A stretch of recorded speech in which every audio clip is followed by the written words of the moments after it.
छोड़िए ना पापा, उस कॉलेज की 1 साल की फीस 1.5 लाख रुपए है। तू मेडिकल ज्वाइन करना चाहता है या नहीं? हाँ पापा, लेकिन कुछ नहीं। देख बेटा, तूने कॉमन एंट्रेंस टेस्ट भी पास किया है, ठीक है? तो परसों तक तू उस कॉलेज में एडमिशन ले ले। जय तू डॉक्टर बनेगा, और पैसों की चिंता तू मत कर। उसका इंतजाम परसों तक हो जाएगा। पैसों का इंतजाम कैसे होगा जी?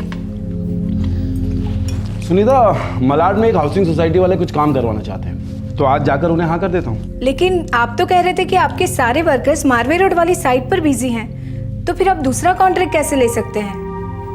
बेटा तू पढ़ाई पर ध्यान दे, और मैडम आप ये पराठे बनाइए। अरे पैसे मैं बनाता हूँ ना। इतनी छोटी सी बात पर इतनी गहरी डिस्कशन की जरूरत क्या है? नहीं पापा, मेरी बात सुनिए। मैं अभी बीएससी में एडमिशन ले लूंगा, फिर 1 साल के बाद सीईटी के लिए फिर से अपीयर करूंगा, और फिर कोई गवर्नमेंट कॉलेज में दाखिला ले लूंगा। देख बेटा, मैं तेरा 1 साल तो क्या 1 दिन भी खराब नहीं होने दूंगा। तो आज ही नरूल कॉलेज जाएगा, वहां से एडमिशन फॉर्म लेके आना। कल तक पैसे आ जाएंगे, परसों तू उसे जाके भर देना। और अब इस बात पर कोई डिस्कशन नहीं, ओके?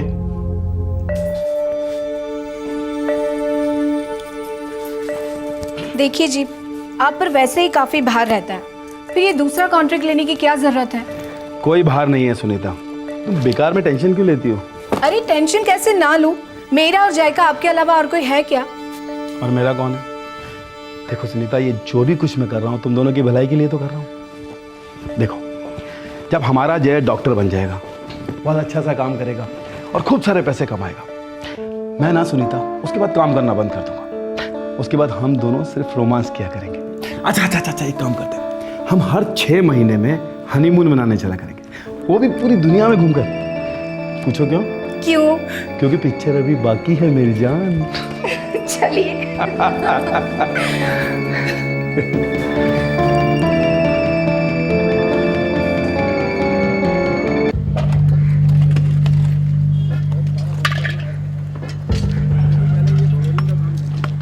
प्रताप, बिल्डर का बहुत प्रेशर है। वो चाहता है कि ये काम दिसंबर तक पूरा हो। सर दिसंबर तक इतने कम मजदूरों के साथ तो पॉसिबल नहीं सर। मैं जानता हूँ। तुम एक काम करो, 10-12 मजदूर और बढ़ा दो, और देखो पहले ये फ्लोरिंग का काम कंप्लीट करो। प्रताप, अभी तो बहुत काम बचा हुआ है। एक काम करो, तुम ना सबसे पहले ये फ्रंट साइड का काम कंप्लीट करो।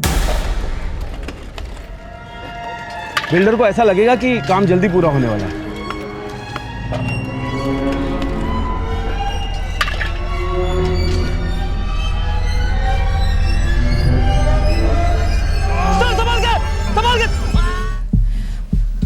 प्रताप, तुम्हारे साहब की हालत ऐसी हुई कैसे? भाभी जी, हम लोग 3rd फ्लोर पे इंस्पेक्शन कर रहे थे, अचानक सर का पैर फिसला और सर गिर गए। क्या? मैं थोड़ा दूर था, नहीं तो थाम लेता उनको। डॉक्टर साहब, मेरे पति कैसे हैं? देखिए मैडम, सीवियर ब्लीडिंग हुई थी और इंटरनल हेमरेज भी काफ़ी था। अब ठीक है ना? घर कब जा सकेंगे? सॉरी मैडम, हम आपके पति को नहीं बचा सके।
बिना किसी दस्तक के मौत दबे पांव आई और एक सुखी परिवार की सारी खुशियों को चिता पर चढ़ा गई। हमारे देश के अधिकतर परिवारों में एक पति, एक पिता अकेले आर्थिक जिम्मेदारियां निभाता है।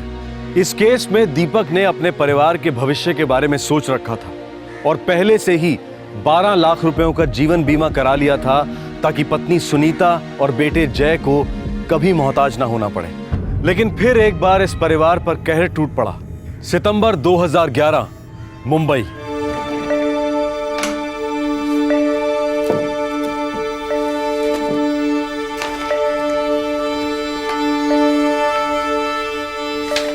बेटा ये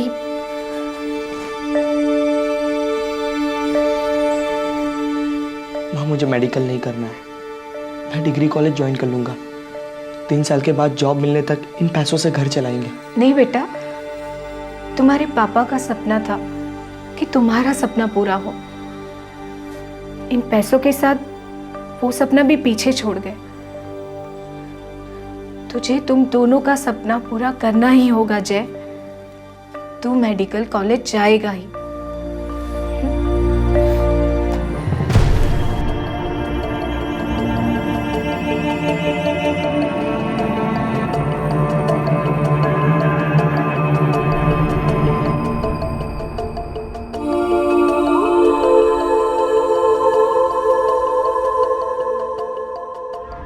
ये मेरे पति का डेथ सर्टिफिकेट।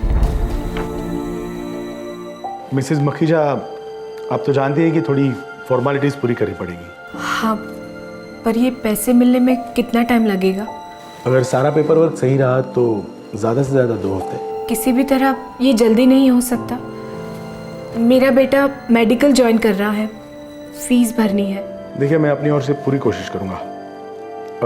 मैं आपके केस को स्पेशल मार्क कर दूँगा। Thank you.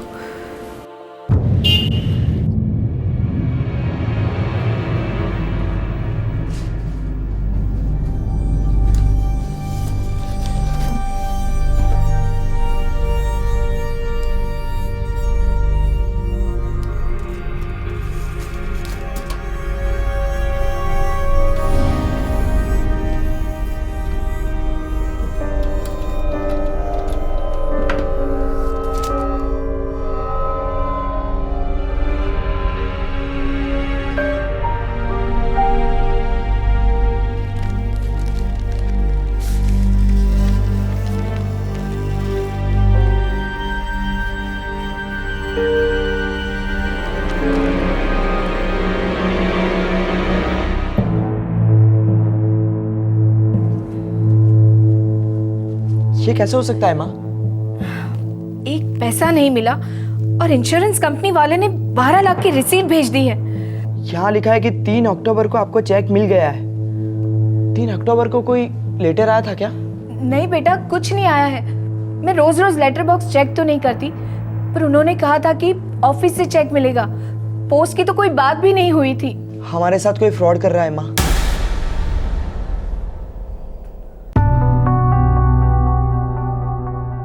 मैडम, अगर हमारे यहाँ से चेक इशू ना हुआ होता तो ये रिसिप्ट कैसे बनती? देखिए मिस्टर आपटे, मुझे कोई चेक नहीं मिला है। This is not possible madam. 1 minute. Gadhvi, अंदर आओ तुरंत।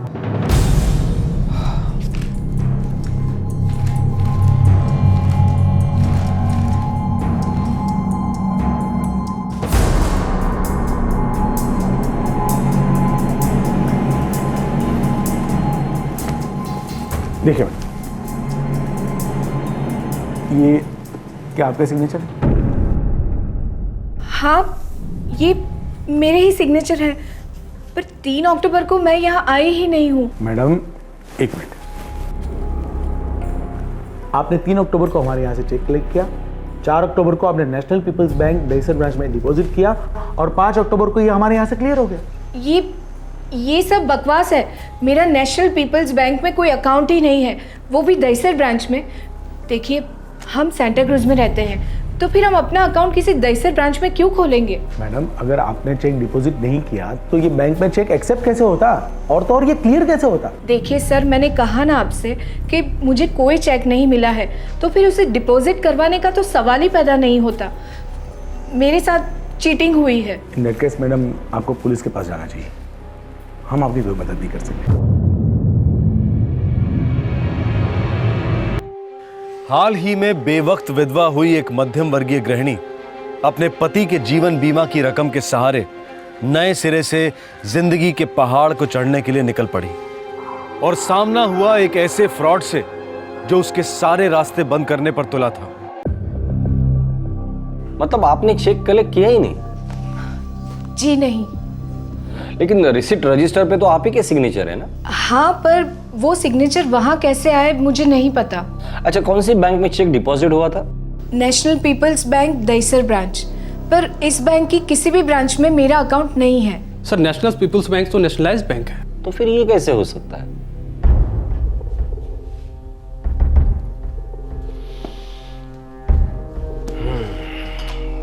सिग्नेचर तो मिसेस मखीजा का ही है, पर चेक देते वक्त आपने उनसे कुछ आइडेंटिटी प्रूफ नहीं मांगा था?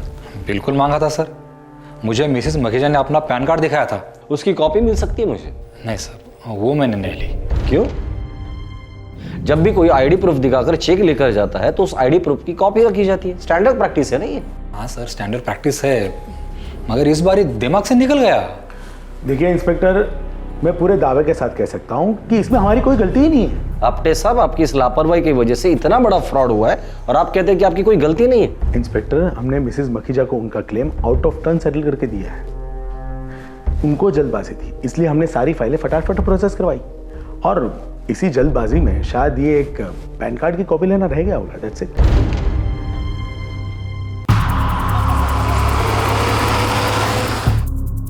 Bhosle, yes sir. इस सुनीता मखीजा का बैकग्राउंड चेक करना होगा। सर, औरत तो बड़ी सीधी लगती है, लेकिन उसका एक लड़का भी है। तुम उस लड़के के हर मूवमेंट पे नजर रखना, तब तक मैं नेशनल पीपल बैंक होकर आता हूँ।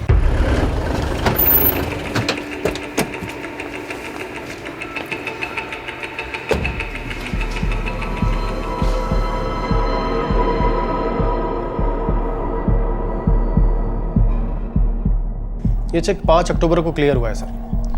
6 अक्टूबर को 6 लाख, 7 अक्टूबर को 3 लाख, 9 अक्टूबर को 2,90,000 रुपए निकाले गए। बैलेंस सिर्फ 15,000 रुपए है। मिश्रा जी, अकाउंट ओपन कब हुआ है? 22 सितंबर 2011। 22 मतलब चेक डिपॉजिट करने के सिर्फ 11 दिन पहले। जी सर। मुझे अकाउंट ओपनिंग फॉर्म मिल सकता है? श्योर सर, ये लीजिए सर।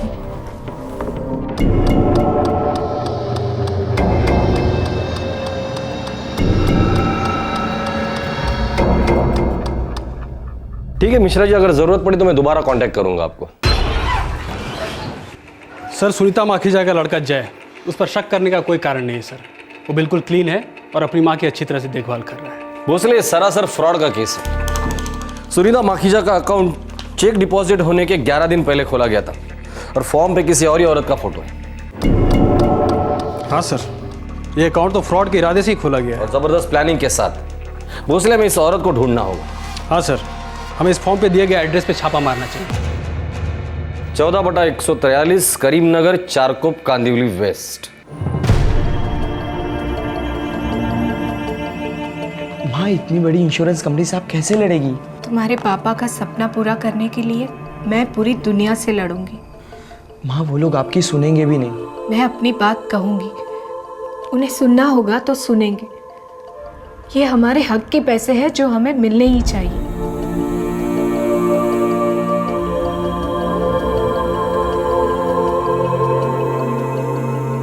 दीपक, जब भी मुझे किसी बात का डर लगता, आप मेरा हाथ थाम लेते। आज मेरा हाथ मत छोड़ना दीपक।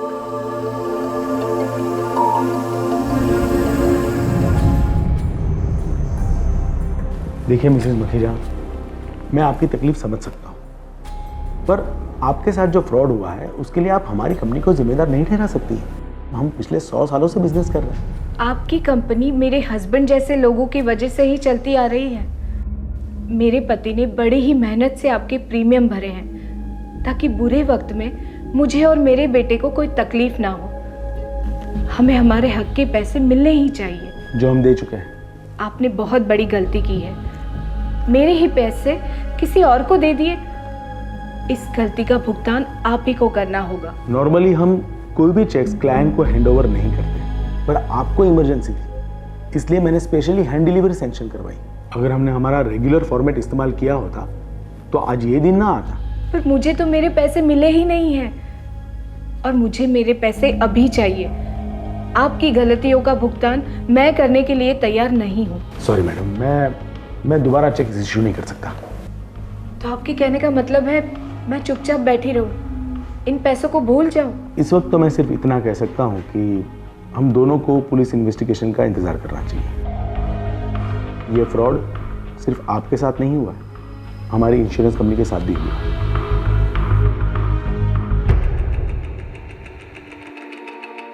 सर करीमनगर में 14/143 नाम की कोई खोली नहीं है, जाली एड्रेस है। लेकिन सर जो पैन कार्ड की कॉपी दी गई है वो जाली नहीं लगती सर। सुनीता माखीजा का पैन कार्ड बनाया होगा, आजकल तो 2 दिन में पैन कार्ड बन जाता है। कितनी अजीब बात है ना सर, इतना ज़रूरी डॉक्यूमेंट्स कोई भी इतनी आसानी से बनवा लेता है। मैं अभी आपके नाम का पैन कार्ड बनवा सकता हूँ सर। 2 दिन में मेरे पास श्रीकांत माने यानी आपके नाम का पैन कार्ड होगा और मैं श्रीकांत माने होगा। इन्होंने बैंक वालों को बनाया कैसे? लगता है उन्होंने ढंग से आइडेंटिफिकेशन की नहीं होगा। सर ये इंट्रोड्यूसर जो है वो बैंक का पुराना ग्राहक है और इस फॉर्म पे उसी के सिग्नेचर है, राजन गिरधर परीख। बैंक से इसका एड्रेस निकालो, देखते ये भी असली है या जाली। रेजिडेंशियल प्रूफ मिलने के बाद ही अकाउंट खोला गया होगा। जाली एड्रेस है मिश्रा जी। आपका तो नेशनलाइज बैंक है, आप लोग डॉक्यूमेंट्स की फिजिकल वेरिफिकेशन नहीं करते? अमूमन तो करते हैं, लेकिन लग रहा है इस बार चूक हो गई है। एक लाचार औरत की जिंदगी चूक गई है मिश्रा जी। आपके ब्रांच की लापरवाही की वजह से इस औरत के पति के इंश्योरेंस के 12 लाख रुपए लूट लिए गए।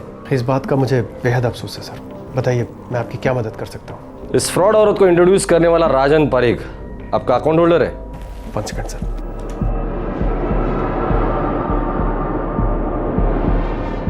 जी सर, राजन परीख हमारा कस्टमर है। मुझे उसका एड्रेस चाहिए। 201 Sai complex, Yashvi road, Goregaon.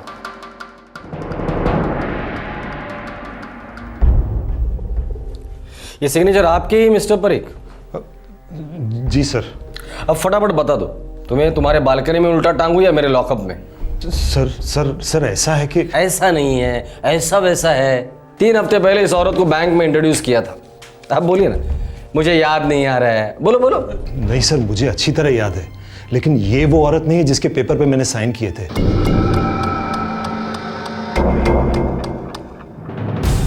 Sir ये तो कोई बहुत बड़ा फ्रॉड लग रहा है। जिसमें तुम भी शामिल हो मिस्टर परीख। पैसे कहाँ हैं? फटाफट बता दो वरना घर की दीवारें भी मैं चीर दूंगा। सर सर सर 2 मिनट मेरी बात सुन लीजिए प्लीज। Excuse me sir. जी कहिए। सर आप हमारी थोड़ी मदद कर सकते हैं सर? कैसी मदद? सर हम लोग राजकोट से आए हैं, हमारे लड़के का दाखिला हुआ है मुंबई में। और सर उसी की एडमिशन की फीस भरनी है सर हमें।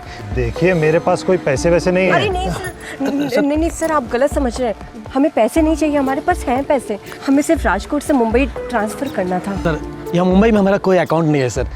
सर आप इस ब्रांच में हमारा इंट्रोडक्शन दे देंगे तो आपकी बड़ी मेहरबानी होगी sir, please sir.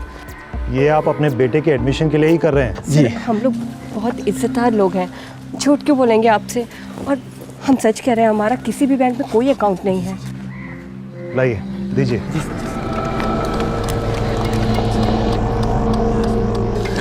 Thank you very much sir. Thank you so much sir, भगवान आपका भला करेंगे। मिस्टर परीख आपकी स्टोरी तो बड़ी इमोशनल है, हमने लाखों बार सुनी है ये।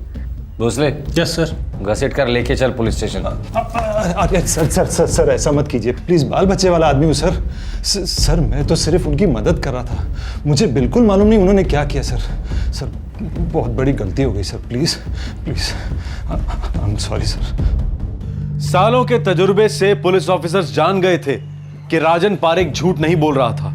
राजन ने एक बहुत बड़ी भूल की थी, उसने अपने बैंक में अजनबियों को इंट्रोडक्शन दिया था। राजन की इस गलती में हम सब के लिए एक बहुत बड़ी सीख है, कभी भी किसी भी अजनबी को बैंक या किसी भी तरह के अकाउंट के लिए इंट्रोडक्शन ना दें, और यदि दें तो उसके बारे में पूरी जानकारी हासिल कर लें। किसी अज्ञात व्यक्ति के लिए गारंटी देना अपने ही पैरों पर कुल्हाड़ी मार लेने के बराबर है। सुनीता मखीजा के इस केस में अजनबी धोखेबाजों ने शातिर चाल चली थी और मोहरे बने थे मासूम निर्दोष नागरिक।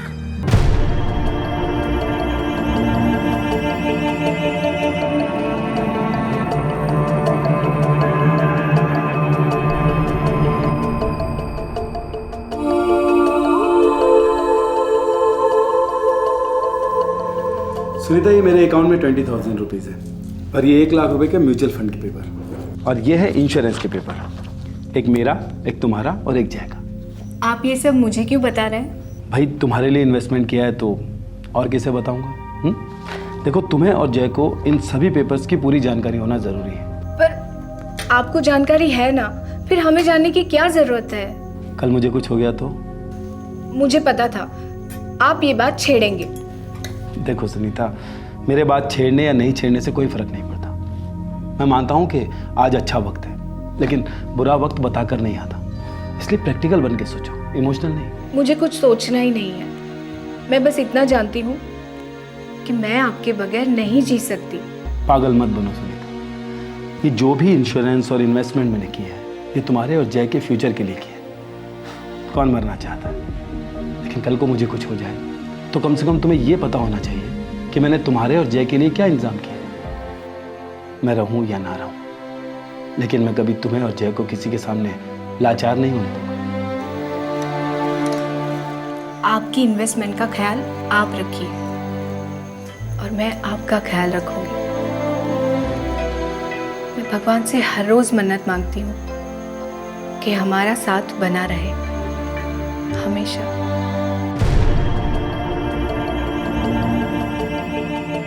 मुझसे रहा नहीं जाता दीपक, वापस आ जा, तुम्हारी बहुत याद आती है।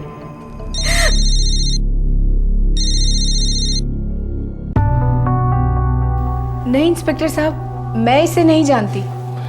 ये सुनीता मखीजा है, नकली सुनीता मखीजा। मैंने इसका क्या बिगाड़ा है? मैडम, पैसा इंसान का जमीर बिगाड़ देता है। हो सकता है इंश्योरेंस कंपनी वालों ने इसी को देखा हो। वहाँ मिस्टर गढ़वी से बात हुई हमारी, पर उन्हें कुछ याद नहीं है। इसके अलावा और 2 लोग हैं साथ में, हम तीनों को जल्द से जल्द पकड़ लेंगे। इंस्पेक्टर साहब, इंश्योरेंस के पैसे जल्दी ना मिले तो मेरे बेटे का फ्यूचर खराब हो जाएगा। मेडिकल कॉलेज की फीस भरनी है और कॉलेज इंतजार नहीं करेगा। मैडम, मैं आपका प्रॉब्लम समझता हूँ, पर हम हमारी तरफ से पूरी कोशिश कर रहे हैं। अच्छा,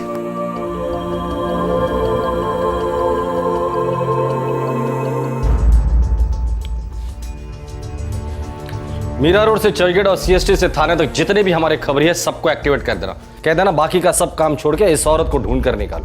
हो सर। ये औरत कल शाम तक मेरी कस्टडी में होनी चाहिए। हो जाएगा सर। बेबस विधवा औरत के इंश्योरेंस का पैसा हड़प लिया इस गैंग ने। ऐसा सबक सिखाऊंगा कि जिंदगी भर याद रखेंगे।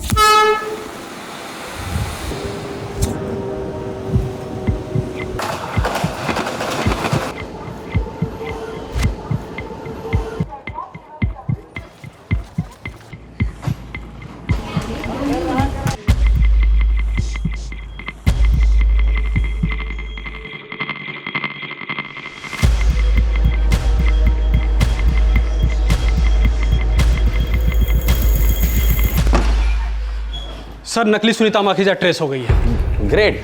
कहाँ है? सर, रफीक खबरी का फोन आया था, वो 4 कोप के एक बनिया की दुकान पर देखी गई है। गाड़ी निकालो।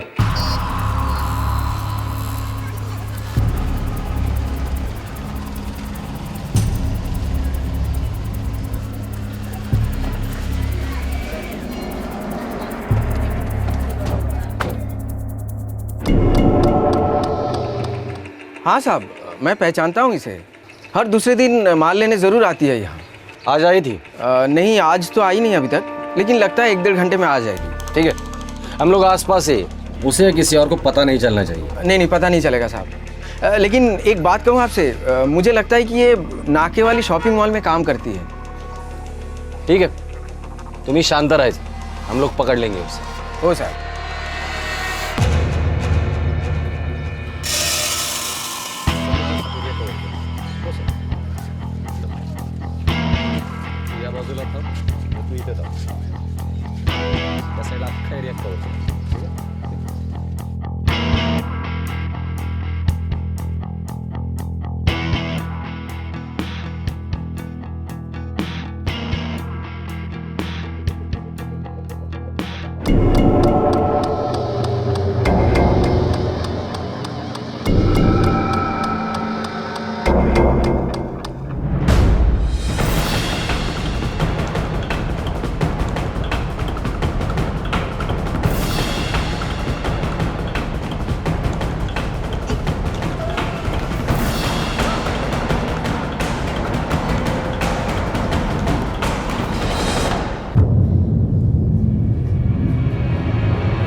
तो मैडम, शुरुआत आपके नाम से करते हैं। नाम बताना असली।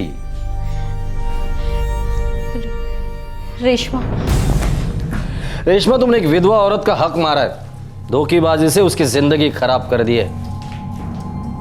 अगर एक भी झूठ बोला ना, पीछे जो खड़ी है ना, इतना मारेंगे तुम्हें, जिंदगी बची तो रोती रहना। सर मैं सच बोल रही हूँ सर, इंश्योरेंस का चेक कलेक्ट करने के लिए मैं ही गई थी सर, और दहीसर बैंक में भी चेक मैंने ही डाला था। फिर उसके बाद मैंने उसमें से 11,90,000 रुपए निकाले 3 किश्तों में।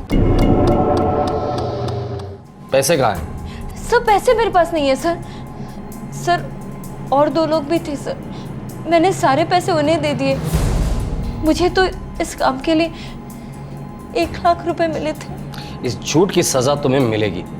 लेकर जाओ इसे, और हाँ, तड़पा तड़पा कर मारना। सर एक मिनट, जान से इसे बाद में मार डालेंगे। सर रुकिए, 1 मिनट छोड़ दीजिए, 1 मिनट।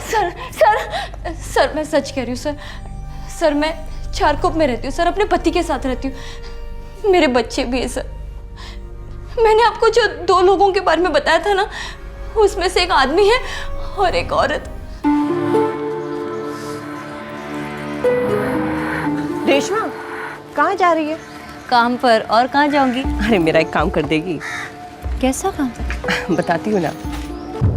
उस औरत का नाम सीमा है सर, और उसके पति का नाम रतन। ये लोग 1 महीना पहले ही हमारे बाजू वाली खोली में रहने आए थे। गुजरात के लोग हैं सर। गुजरात में कहाँ से? कभी जिक्र किया था? हाँ सर, राजकोट। तो काम क्या करते थे? पर मेरा फोटो क्यों चाहिए तुम्हें? ताकि हम तुझे 1 लाख रुपए दे सके। क्या 1 लाख? देख रेशमा, तेरा फोटोग्राफ एक बैंक में अकाउंट खोलने के लिए चाहिए।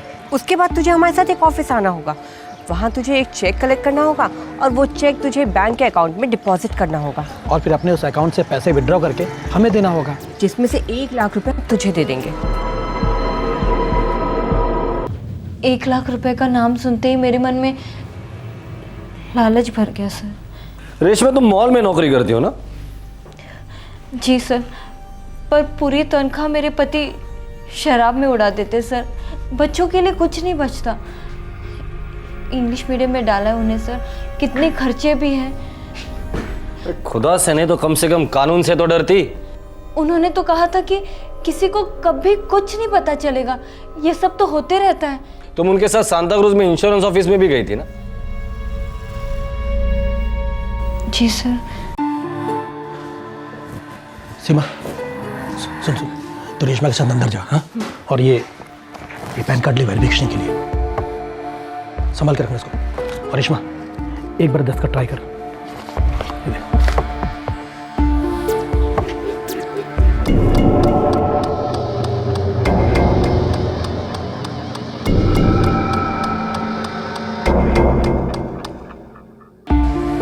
वाह, तू तो कलाकार है। बहुत अच्छा। अब जाओ तुम दोनों, बेस्ट ऑफ लक।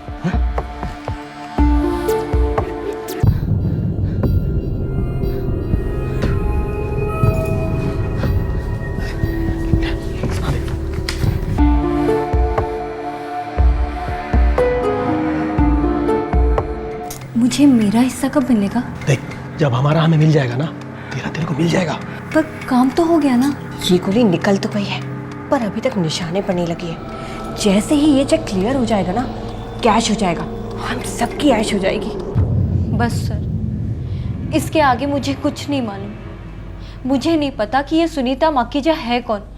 मुझे ये भी नहीं पता कि ये चेक किस लिए दिया गया था। रेशमा, कुछ दिन पहले इस औरत के पति की मौत हुई थी। उसके जीवन बीमा के पैसे है ये, और इन पैसों से ये औरत अपने लड़के को पढ़ाना चाहती है।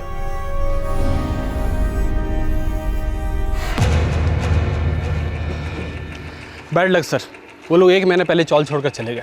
वो तो उन्हें जाना ही था, किसी और जगह पर गए होंगे और एक फ्रॉड करने। बड़े माहिर खिलाड़ी मालूम पड़ते हैं। मेरी समझ में एक बात नहीं आ रहा सर, उनके हाथों में ये मिसेज मखीजा का सिग्नेचर आया कहाँ से? रतन और सीमा? मैं किसी रतन और सीमा को नहीं जानती इंस्पेक्टर साहब। देखिए मैडम, उनके पास आपके सिग्नेचर्स थे जो उन्होंने उस नकली सुनीता मखीजा को सिखाए थे। मैडम, आपके या आपके पति की किसी से कोई दुश्मनी थी? नहीं सर, मुझे ऐसा कोई याद नहीं आ रहा जो हमारे साथ ऐसा कर सके। कहीं ना कहीं से तो उन्हें आपके सिग्नेचर्स मिले थे, इसीलिए तो इतना बड़ा फ्रॉड वो आराम से कर गए। एक नहीं, दो बड़े बड़े इंस्टीट्यूशंस को उन्होंने चकमा दिया है। एक इंश्योरेंस कंपनी, दूसरी नेशनलाइज बैंक। सर, मुझे लगता है कि इन दोनों को अंदर से कोई सपोर्ट मिल रहा है।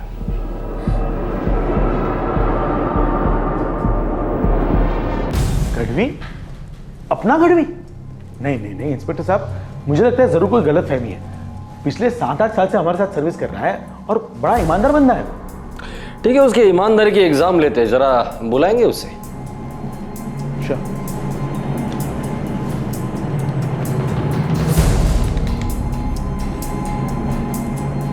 Yes sir.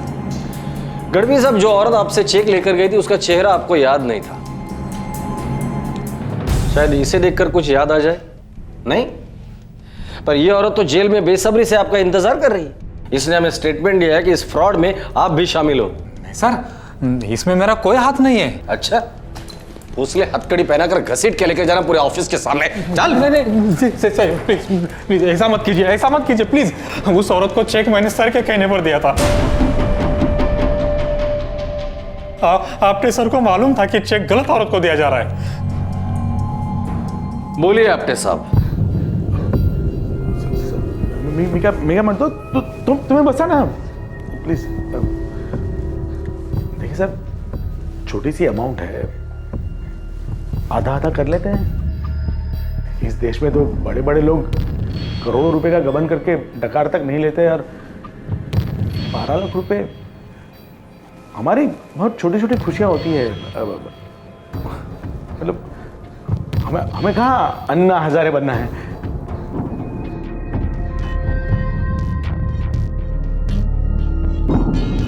ये पूरी प्लानिंग मेरी ही थी। जाहिर सी बात है, काफी प्रैक्टिस है तुम्हें ऐसे फ्रॉड की। तुम लोगों के दर्द की चिता पर अपने फ्रॉड की रोटी पकाते हो। आपटे विधवाएं, लावारिस बच्चे, बूढ़े माँ बाप, इनके मुंह से निवाला छीनते हो। आगे से ऐसा नहीं होगा सर।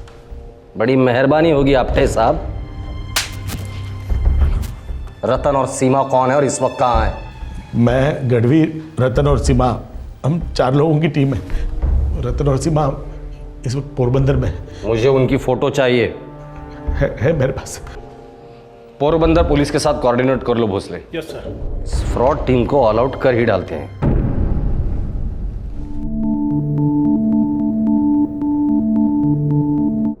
माने साहब, पिछले 4 दिनों से हम लोग इस चीटर जोड़ी की तलाश में थे। आपको पता है हमें वो कहाँ मिले? कहाँ मिले? यही पास के मानिक चौक पुलिस लॉकअप में।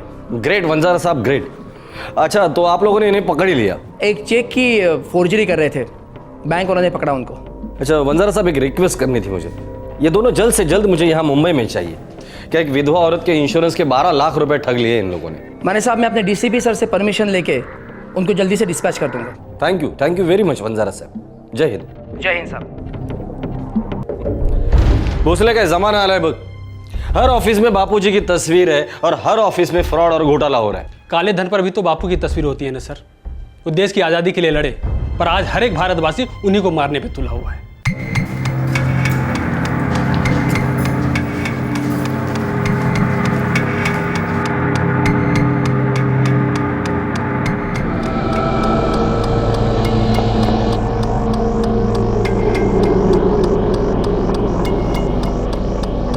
मैडम, जिन लोगों ने आपके साथ फ्रॉड किया था उन सभी लोगों को हम लोगों ने हिरासत में ले लिया है।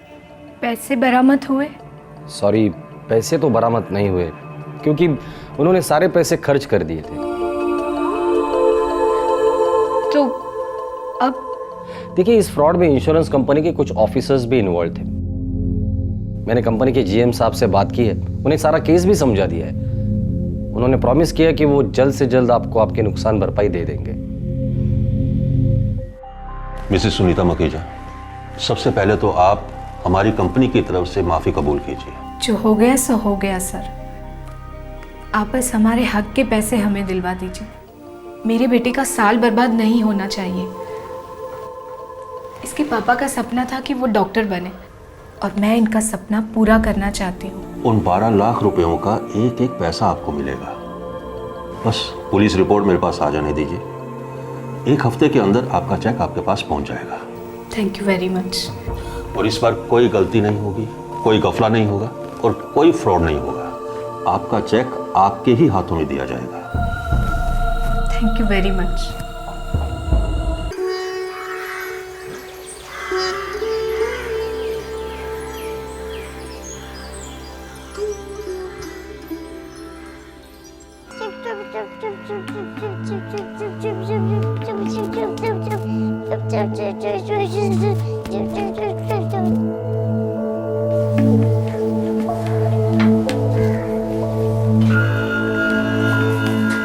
पानी। देखो जी, लड़ाई ना करना। मुझे तो आपको ये बात बतानी ही नहीं थी। तू जो बोली सच है ना? बच्चों की कसम खाऊं, एकदम सच्ची बात है। देख, धर्म सिंह सगा भाई से हमारा, अगर थारी बात झूठी निकली, माँ भवानी की कसम थारा सर खड़े की तरफ फोड़ दूंगा।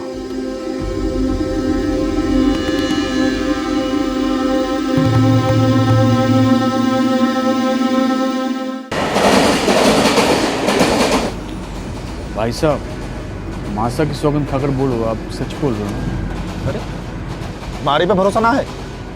अरे खून हूं थारा। भरोसा है तभी तो थारे से मिलने आया हूँ। तुम्हारी बात सुन,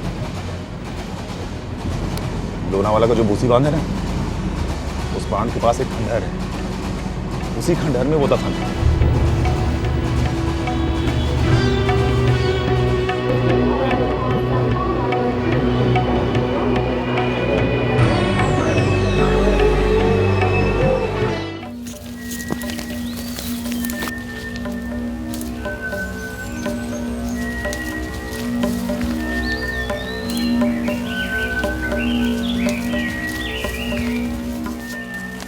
भाई साहब, एक बात पूछनी थी।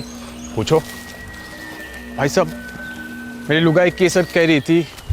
अरे ना रघु, ऐसा कुछ भी नहीं है, गलतफहमी हुई है बस। चल जल्दी कर।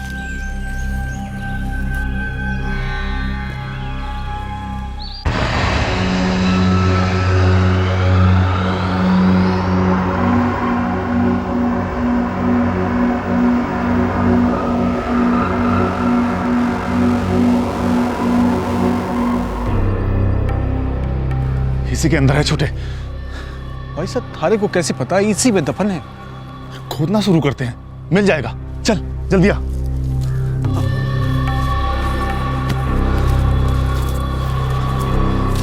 जल्दी कर।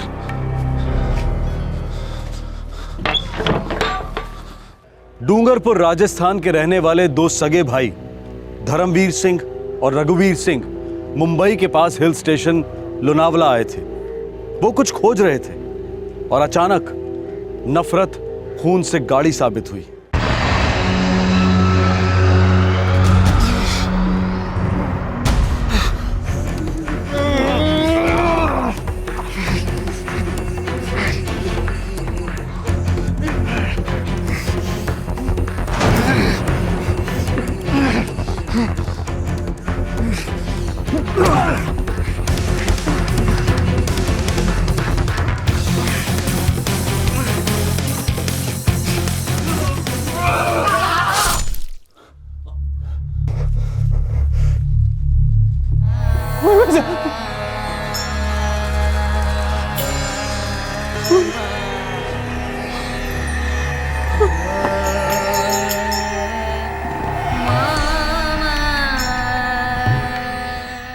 वो ऐसा कौन सा राज दफन था इन खंडरों में जिसके लिए छोटे भाई रघुवीर सिंह ने अपने बड़े भाई धर्मवीर सिंह का कत्ल कर दिया?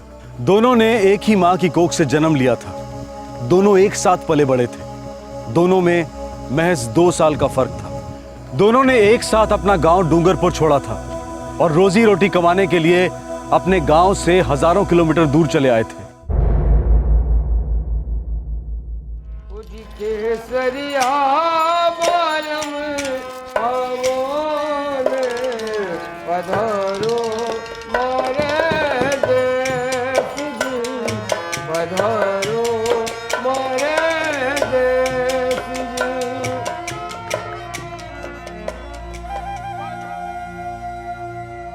अरे वाह धर्म, रघु, लगता है अब मारे को भी तुम दोनों से ही घड़ा बनाना सीखना पड़ेगा। अरे नहीं मासा, आप तो उस्तादों के भी उस्ताद हो और हम तो सिर्फ आपका हाथ बटा रहे हैं। मासा, अब हम सिर्फ गड़े बनाएंगे और आप बेचना। बहुत सारे गड़े बनाएंगे और उससे बहुत सारे पैसे भी कमाएंगे। जेवर खरीदेंगे अपने मासा के लिए हमारी कमाई से। माँ भवानी ने हमारे को 2-2 हीरे दिए हैं। ओ बनसा बागम दूल्हा गाया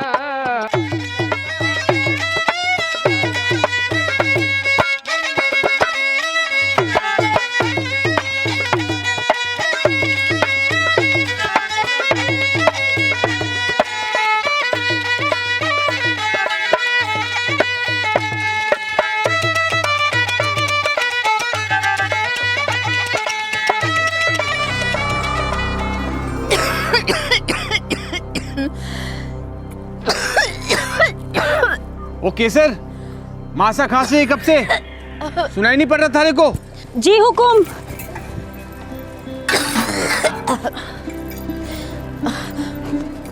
मासा, मासा उठिए,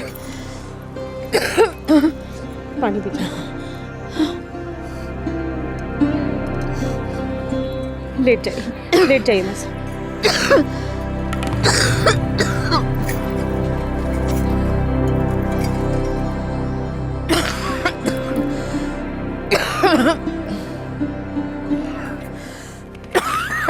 दवा तो खत्म हो गई है जी। धर्म भाई से शाम को ले आएंगे। पर मासा की तबीयत तो बहुत बिगड़ गई। कतरा को दिया भाई? भाई साहब सिर्फ 14 रुपया। 14 रुपया तो ज्यादा भाई, 8 रुपया लगा दिया, 8 रुपया में दे दे। माल 10 मील दूर से पैदल आते हैं सरकार, कारीगरी तो देखो। 8 रुपया देना है तो दे दे, नहीं तो तेरा भाई कोई और दे सी। सरकार 14 रुपए में ऐसा घड़ा कहीं नहीं मिलेगा। 8 रुपया। अरे भाई साहब वापस तो आ जाओ, सुनो। 8 रुपया में। अच्छा ठीक है, 8 तो 8 ही सही, वापस आ जाओ भाई साहब। आ जाओ भाई साहब। अरे पहुंचने के वक्त नाराज होकर नहीं जाते, ले जाओ। देख भाई, 2-4 दिन में घड़ा गलने वलने लगा तो वापस ला कर दूंगा। 8 पीसे सारा वापस ले जाऊंगा। ये घड़ा गले तो आपको 101 रुपए दे दूं सरकार। अरे कारीगर मारा भाई रघुवीर सिंह है, पूरे राजस्थान में ऐसा कारीगर नहीं मिलेगा। खतरा होगा, ठीक है?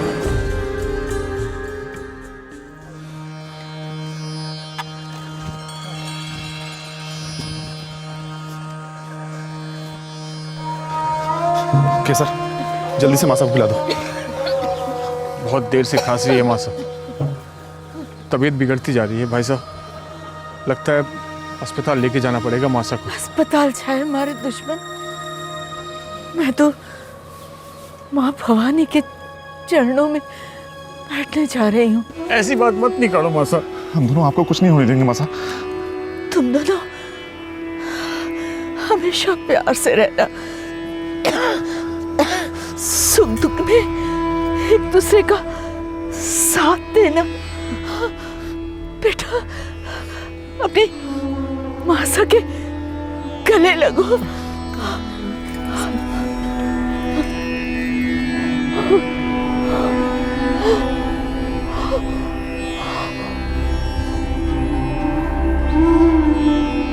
मासा, मासा, मासा, मासा, मासा, मासा,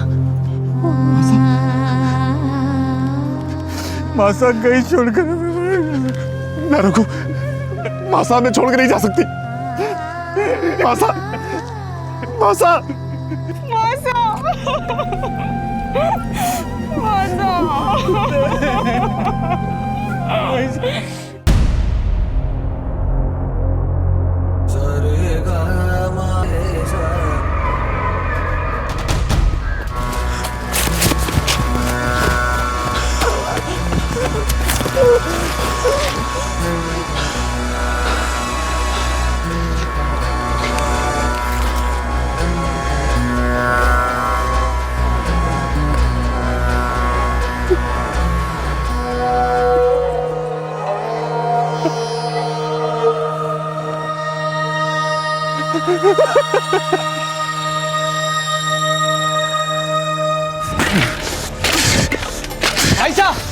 भाई साहब रुको, भाई साहब रुको, क्या कर रहे हो भाई साहब?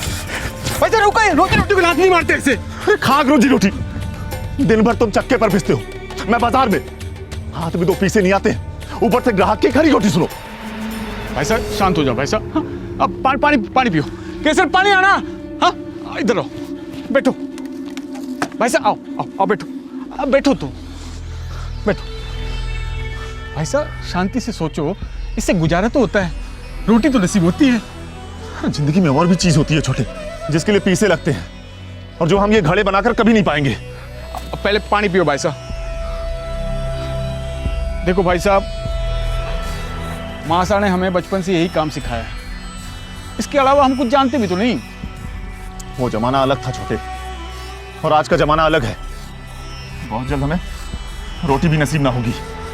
तो करे तो क्या करे? चोरी करे, टाका डाले?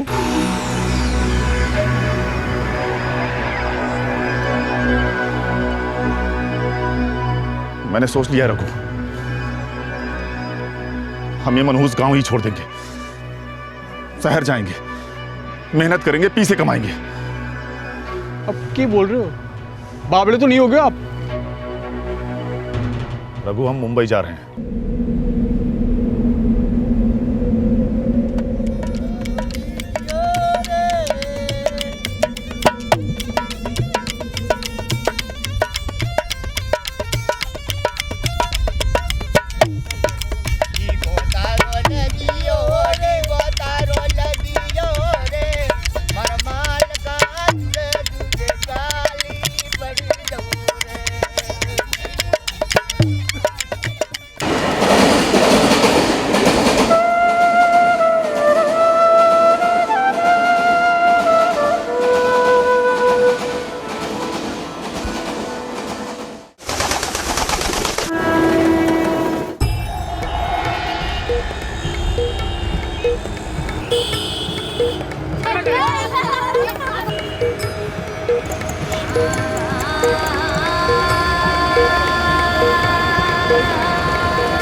बाबूजी, बाबूजी, बच्चों के लिए ले लो बाबूजी। कितने में? सिर्फ 200 रुपए। 200 ज़्यादा हो गया, 50 में दे रहे हो? बाबूजी 100 में तो खरीदी है हमारी, ले लो ना। 50 में दे दो। बाबूजी नुकसान हो जाएगा बाबूजी। बाबूजी, बाबूजी ठीक है 50 ही सही बाबूजी। ठीक है 50 में ही ले लो।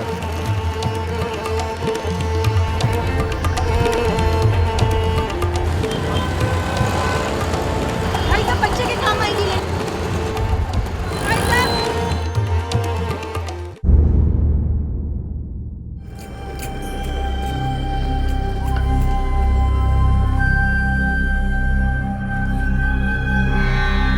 भाई साहब मजा नहीं आ रहे हैं आप? पीछे तो आ रहे हैं छोटे, दिन के 60-70 कहीं नहीं गए, आगे और आएंगे, सबके आते हैं। लोग इस शहर को सोने की नगरी ऐसे नहीं बोलते। लेकिन हम कुछ बना तो नहीं रहे हैं, सिर्फ दूसरों का माल बेच रहे हैं। हम वो बेच रहे हैं छोटे जो बिकता है, प्लास्टिक का माल। घड़े खरीदता कौन है? घड़ों का जमाना अब खत्म हो गया, मिट्टी में मिल गई सारी कारीगरी। मैंने देखा है जी। क्या देखा तूने? वो एक दुकान में घड़ा बेच रहे थे, 300 रुपया में एक। 300? तुम तो इसमें ना ही पड़ोगे सर। अरे वो बड़े बड़े दुकान वाले हम जैसे कारीगरों से 10 रुपए में घड़े बनवाते हैं और 300-400 में बेचते हैं। उन दुकानों में कोई तोल मोल नहीं, कोई तकाजा नहीं। वो लोग 300 में बेच सकते हैं तो हम 100 में तो बेच ही सकते हैं भाई साहब। अगर ऐसा होता छोटे तो हमारी सारी बिरादरी यहाँ घड़े बेच रही होती। तुमने ये घड़े बनाना और बेचने का ख्याल छोड़ ही दो। ना भाई साहब, मैं तो ये शहर छोड़ने की सोच रहा हूँ। एक बार जो इस मुंबई नगरी का पानी पिया ना, वो यहीं जिया यहीं मरा। और तुम जाओगे तो जाओ कहाँ? हमारे को ना पता, बस इतना पता है कि आप यहाँ नहीं रहना।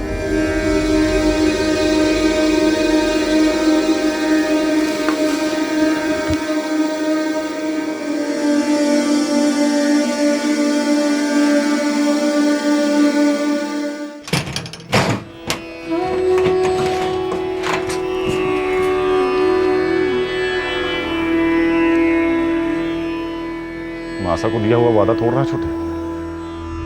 अपने भाई साहब को अकेला छोड़ के जा रहा है। मासा इस शहर में एक दिन भी ना रहती भाई साहब। ये भीड़, ये लालच कभी नहीं। मैं तो कहूँ आप भी चलो हमारे साथ भाई साहब, खड़े बनाएंगे, इज्जत से रहेंगे।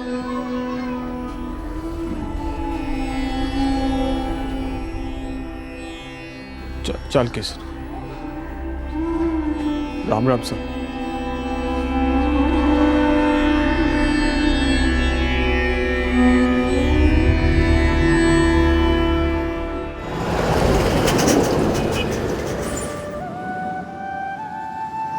ये कौन सा गांव है जी? मावल मुंबई से दूर नहीं, पर उसकी जिंदगी से बहुत दूर है। यहाँ का पता किसने दिया? एक गाड़ी वाले साहब बोले यहाँ के लोग अभी भी गड़े इस्तेमाल करते हैं। तुम्हारा अपना गांव क्या बुरा है जी? वहीं चलते, अपना घर भी है। मासा और भाई साहब के बगैर कैसा गाँव कैसा? यादें रुलाएंगी, यहाँ नई शुरुआत होगी, नई जिंदगी होगी।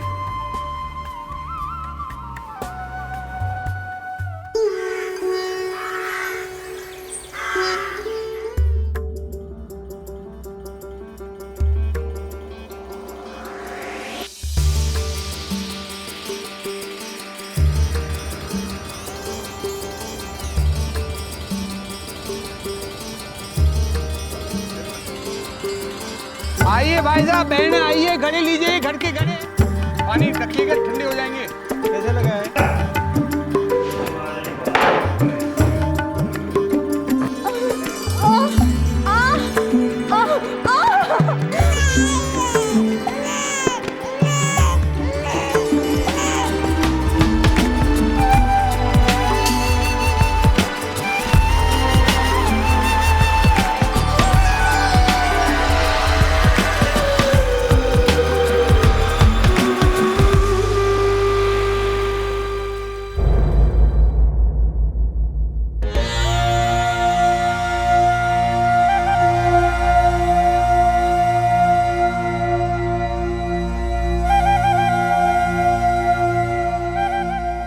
धर्म भाई साहब, धर्म भाई साहब, धर्म भाई साहब, छोटे धर्म भाई साहब, आपको इतने सालों बाद हमारी याद आई। तुम भी तुम्हारे को भूल ही गए थे छोटे। सोचा आकर दोनों को याद दिला दूं। अब दो नहीं है, चार हो गए भाई साहब, आप ताऊ बन गए हो। क्या बोल रहा है? अरे वाह छोटे। आओ भाई साहब, चल।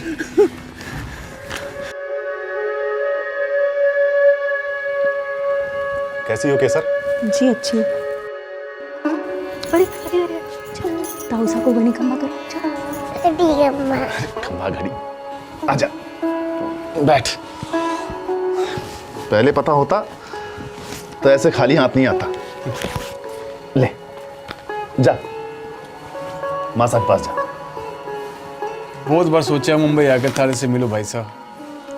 पहले कामकाज में मुश्किलें थी, पर अब ठीक है। तुम खुश तो हो ना छोटे? हाँ बहुत। अब आप आ गए हो, हमें क्या चाहिए? ये कैसे? पहले बढ़िया चाह, फिर जम के खाना। हाँ, हमारा बड़ा भाई आया शहर से इतने सालों बाद, आज जश्न होगा जश्न। जा। हाँ मैं देखता हूँ, तू जा। गुड़िया, सऊदी आई।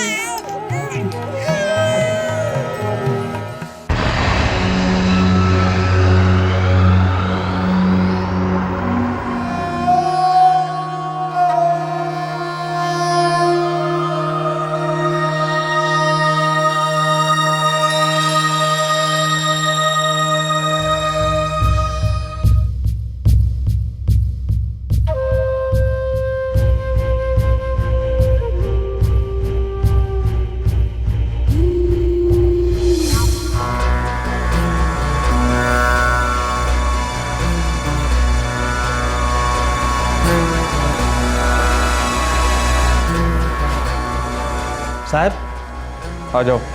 एक आदमी आया है, उसके पास चाकू है और चाकू पर खून लगा है। कहता है कि मैंने अपने भाई का खून किया है। क्या? हाँ साहब।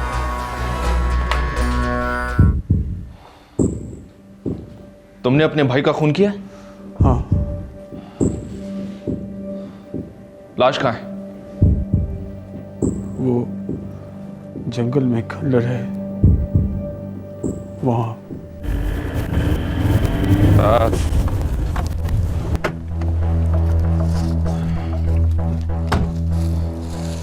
यहीं से रास्ता है।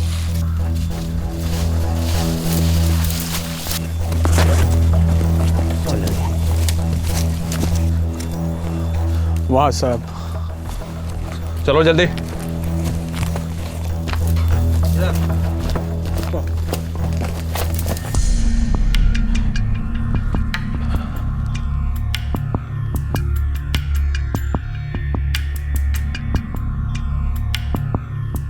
शेट्गे, लाश को पोस्टमार्टम के लिए भेज दो।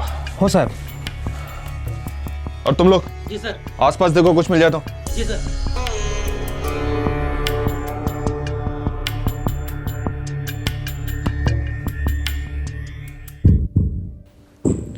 बड़ा भाई था तुम्हारा? जी सरकार। तुमने खुद आकर अपने आप को हमारे हवाले किया है। अफसोस है कत्ल करने का।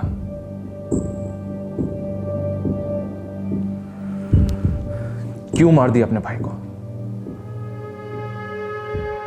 भाई साहब, आप यहीं क्यों नहीं रह जाते हमारे साथ?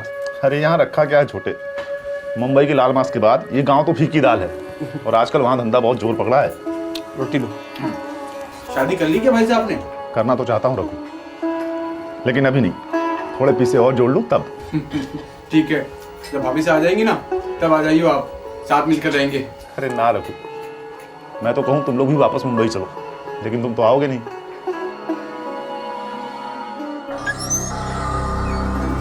अच्छा लगा मिलके छोटे, बहुत अच्छा लगा। चलता हूँ। भाई साहब यही रुक जाते बढ़िया होता। जेठ जी, मान लीजिए इनकी बात, रुक जाइए या फिर आते रहिए।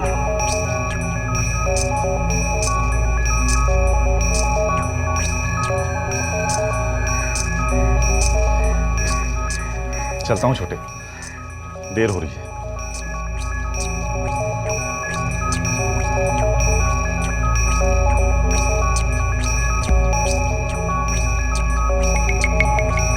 जेठ जी, मान लीजिए इनकी बात, रुक जाइए या फिर आते रहिए।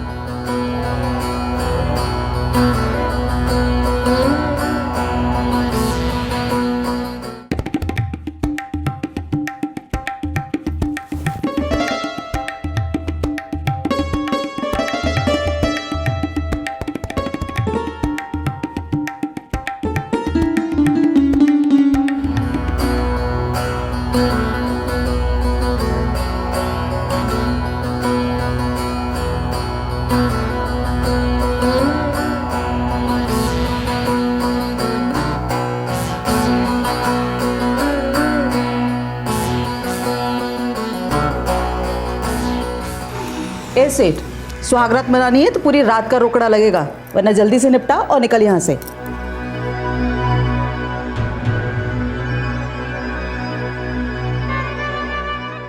देखिए भाई जी, आपके लिए सबसे शानदार घड़ा दिखाता हूँ, बढ़िया सा घड़ा है। क्या भाव दिया भैया?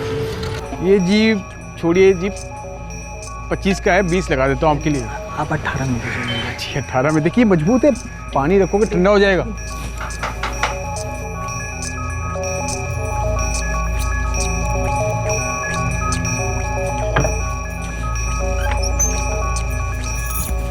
राम राम सा जेठ जी, वो ठेले पर गए हैं, खाने पर आएंगे तो आपको देखकर बहुत खुश होंगे। थारे को खुशी ना हुई मारे को देख के? जी तुमने ही तो कहा था कि रह जाओ या आते रहो।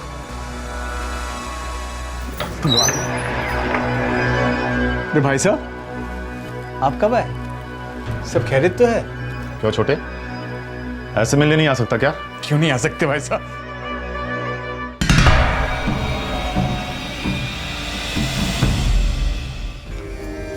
ये अपने धर्म भाई साहब दिन में आते हैं, शाम को चले जाते हैं, रात को रुकने कहो तो मना करते हैं, पता नहीं क्यों।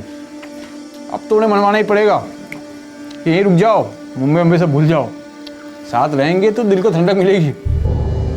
हाँ, और इस घर को आग लगेगी।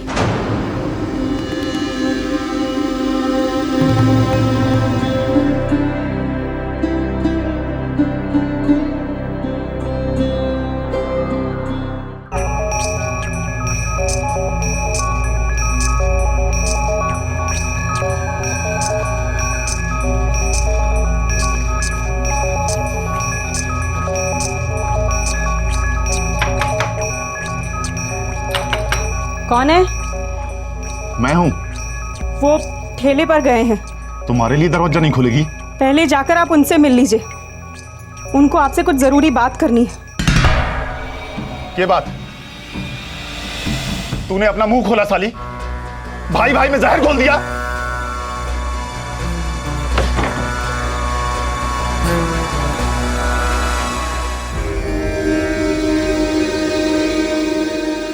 भाई साहब यहाँ आए और बिना मिले चले गए दरवाजे से। तू सच बोले ना किस? मैं झूठ क्यों बोलूंगी? थारी वजह से भाई साहब हमारे से मुंह मोड़ लिए, फोड़ कर जवाब भी नहीं दे रहे वो। इसमें हमारा क्या कसूर है? झूठी है तू, झूठ बोल रही है तू। मैं झूठ बोलूं? हाँ हाँ झूठी है तू। भाई साहब ऐसी नीच हरकत कभी नहीं कर सकते। अच्छा, तो क्या मैं कर सकूं?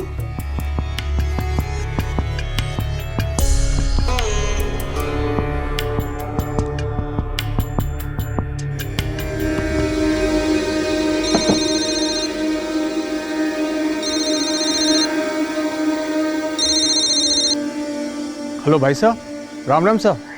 क्या हाल है रघु? मैं बढ़िया हूँ भाई साहब। आप घर आए और बिना मिले चले गए। कुछ काम आ गया था छोटे। भाई साहब, थारे से कुछ बात करनी थी। हमारे को भी बात करनी है।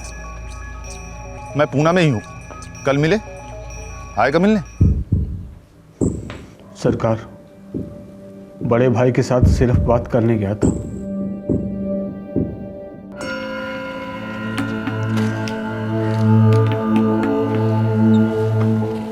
भाई साहब, आपने बुलाया? छोटे, चाय पिएगा?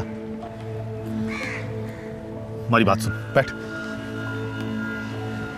देख, मैं मुंबई में एक सेठ की नौकरी कर रहा हूं। मैंने सेठ की और उनके एक दोस्त के बीच की बात सुनी। ये सेठ जो है ना, एक नंबर का चोर है, बहुत पैसा बनाया है। लेकिन भाई साहब, इन सब बातों से अपना क्या लेन देन? छोटे सेठ ने पैसा छिपा कर रखा है, लोनावाला के पास एक खंडहर में दफना दिया है। निकाल लेते हैं और वापस अपने गांव डूंगरपुर चलते हैं। जिंदगी भर मजे करेंगे, घी खाएंगे। छोटे, अब मैं भी इस मुंबई नगरी से ऊब चुका हूं। यहां पैसा तो है पर जिंदगी नहीं। चल वापस चलते हैं। अगर मासा जिंदा होती तो कहती कि अभी आ जाओ। तो रुक, मैं चाय वाले को पैसा देके आता हूं।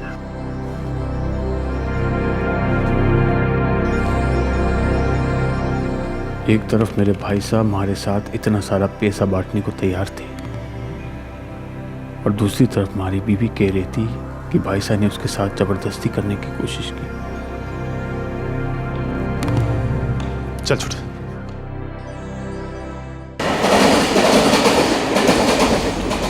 भाई साहब, मासा की सौगंध खाकर बोलो, आप सच बोल रहे हो ना? अरे मारे पे भरोसा ना है? अरे खून हूं थारा। तुम्हारे भाई ने तुम्हारी बीवी की इज्जत पे हाथ डाला था, तुम्हें उसका बदला लेना था। ऊपर से पैसों की लालच ने तुम्हें पूरी तरह से अंधा कर दिया। तुम लोनावला अपने भाई का मर्डर करने के इरादे से गए थे ना? हाँ सरकार, हमारा ऐसा कोई इरादा ना था। यही जगह है छोटे। लेकिन भाई साहब, खोदेंगे कैसे?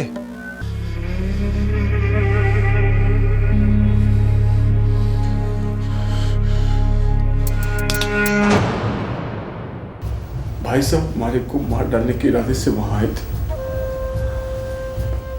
उस जगह कोई पैसा वैसा ना था, सब झूठ बोला था हमारे को वहां खंडर में बुलाने के लिए।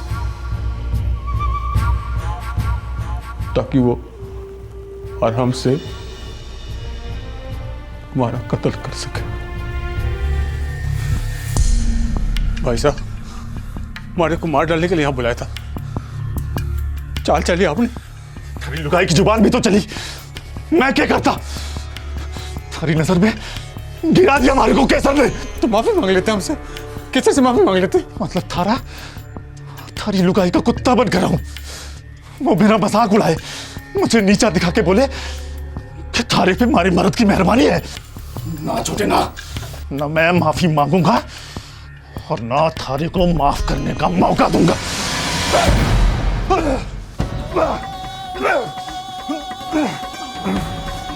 वैसे मैं आपका छोटा भाई हूँ। वैसे मेरे छोटे छोटे बच्चे वैसे उनको लवारिस मत करो। वैसे ये क्या कर रहे हो आप? पागल हो रही हो?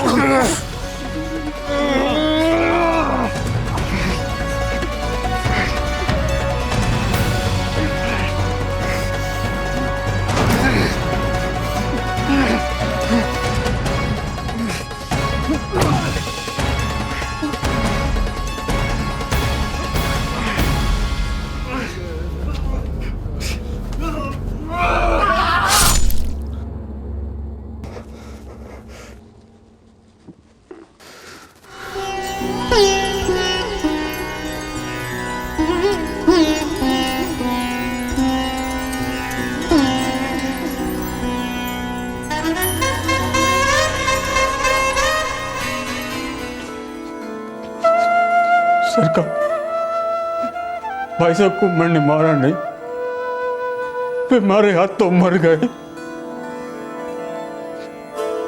खून का रिश्ता था जी हमारा। मैंने नहीं मारा, मैंने नहीं मारा।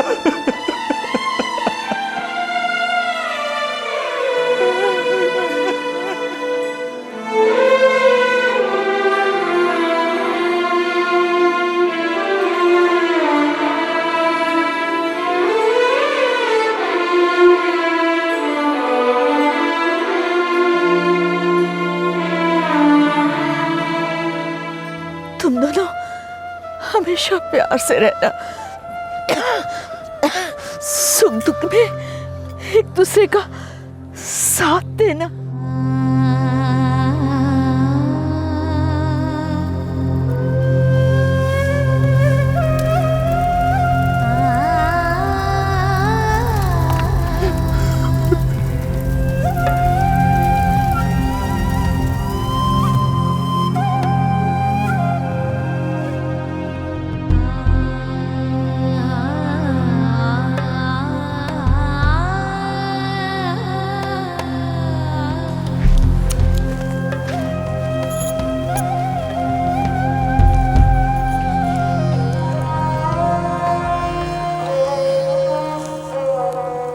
हमें को चुप ही रहना चाहिए था। ये मन उस दिन देखना ही ना पड़ता। ना केसर, तारी गलती ना है। तारे ना बताने से सच्चाई तो ना बदलती। हम अपने गांव में ही अच्छे थे केसर, वहीं रहते तो ये सब ना होता। एक रोटी कम खा लेते, पर हंसी खुशी जिंदगी गुजरती।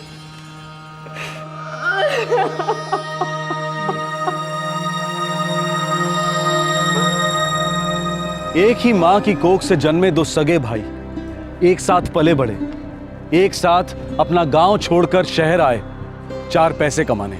चार पैसों की नगरी ने दोनों भाइयों के बीच ऐसी दरार डाली जिसकी लकीर खून से खींची गई। बड़े भाई धर्मवीर सिंह ने छोटे भाई रघुवीर सिंह का कत्ल करना चाहा और बदले में अपनी जान गंवा बैठा। छोटे भाई रघुवीर सिंह ने खुद पुलिस के पास जाकर सरेंडर किया। रघुवीर के हाथों हुए जुर्म को सेल्फ डिफेंस में गिना गया। अदालत ने सजा सुनाने में नरमी दिखाई। उम्र कैद की जगह रघुवीर को 7 साल की सजा हुई है।